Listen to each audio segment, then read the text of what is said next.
कैसे हैं आप सभी लोग। चलिए बच्चों स्टार्ट करते हैं नेक्स्ट चैप्टर नंबर 16 बलशाली भीम। बहुत पुरानी बात है, उन दिनों पांडव वन में अज्ञातवास की शर्त पूरी कर रहे थे और अपनी माँ कुंती के साथ किसी ब्राह्मण के घर में रहते थे। पांडवों ने अपने वेश बदल लिए थे ताकि उन्हें कोई पहचान ना सके। एक दिन भीम को छोड़कर बाकी भाई बाहर गए हुए थे। भीम कुंती से बातें कर रहा था कि घर के स्वामी ब्राह्मण के रोने की आवाज़ सुनाई दी।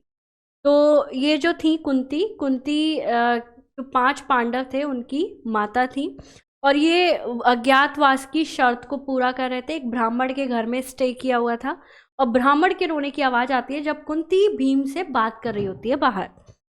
उसके रोने की आवाज़ सुनकर दोनों को बहुत ही आश्चर्य हुआ, लेकिन उन्हें इसका कोई कारण समझ नहीं आया। वो ब्राह्मण रो रहा था, वो सुन रहे थे, उन्हें बड़ा आश्चर्य हुआ कि क्यों रो रहे हैं। तब उन दोनों उसके पास गए तथा रोने का कारण पूछा। पहले तो उसने उन दोनों को टालने की बहुत कोशिश की।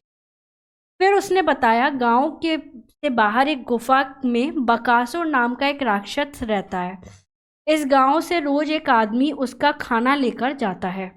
बकासुर खाना और आदमी दोनों को खा जाता है। आज मेरी बारी है, वह मुझे भी खा जाएगा। अब पता नहीं मेरे परिवार का क्या होगा। तो वो इसलिए रो रहा था क्योंकि गांव के बाहर एक गुफा थी। गुफा में एक राक्षस रहता था। राक्षस का जो नाम था वो था बकासुर। उसने गांव वालों से डील करके रखी हुई थी कि आप जो है रोज मुझे खाना भिजवाओ और अगर खाना नहीं भिजवाओगे तो फिर मैं अटैक कर दूंगा गांव पर। तो डेली गांव वाले जो है एक आदमी को खाना लेकर भेजते थे और बकासुर खाना और आदमी दोनों को खा जाता था। तो आज जो है उस ब्राह्मण का टर्न था, तो वो इसलिए रो रहा था कि अगर मैं मर जाऊंगा तो मेरे परिवार का क्या होगा। कुंती ब्राह्मण की परेशानी समझ गई। वह उससे बोली, आप यहीं रहें, आज बकासुर का भोजन लेकर मेरा बेटा भीम जाएगा। तो कुंती ने कहा कि आप चिंता मत करो, आप मत रो, मेरा बेटा भीम जाएगा खाना लेकर। यह बात सुनकर ब्राह्मण पहले तो तैयार नहीं हुआ, पर कुंती के बहुत कहने पर तथा समझाने पर वह मान गया। भीम ने गांव वालों से बैलगाड़ी में बकासुर का खाना लादने को कहा तथा इस काम में लोगों ने मदद की। फिर क्या हुआ, खाना लादा गया। जब गाड़ी में सारा खाना लाद दिया गया तब भीम गाड़ीवान की जगह बैठ गया तथा उसे धीरे धीरे चलाने लगा। अब भीम जो है बकासुर के पास जाने लगे, साथ ही वह बकासुर का खाना भी खाने लगे।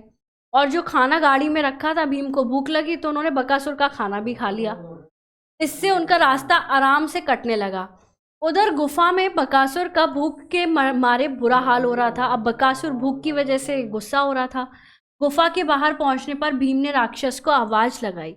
राक्षस बाहर आया तो उसने देखा कि एक लंबा चौड़ा आदमी उसका खाना खा रहा है। वो गुफा के बाहर ही भीम सारा खाना खा रहे थे बकासुर का।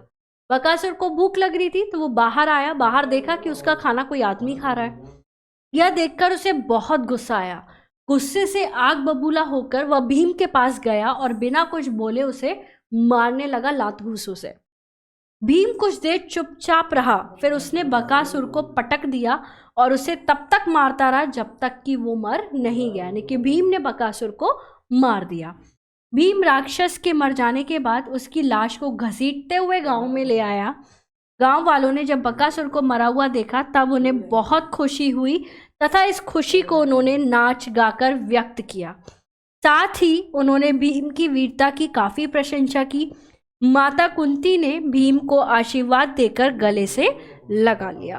तो यानी कि पूरे गांव वाले बड़े खुश हो गए कि अब हमें इस राक्षस से जो है मुक्ति मिल गई, भीम ने उसे मार दिया। ठीक है बच्चों, मिलेंगे नेक्स्ट चैप्टर में। Thank you so much.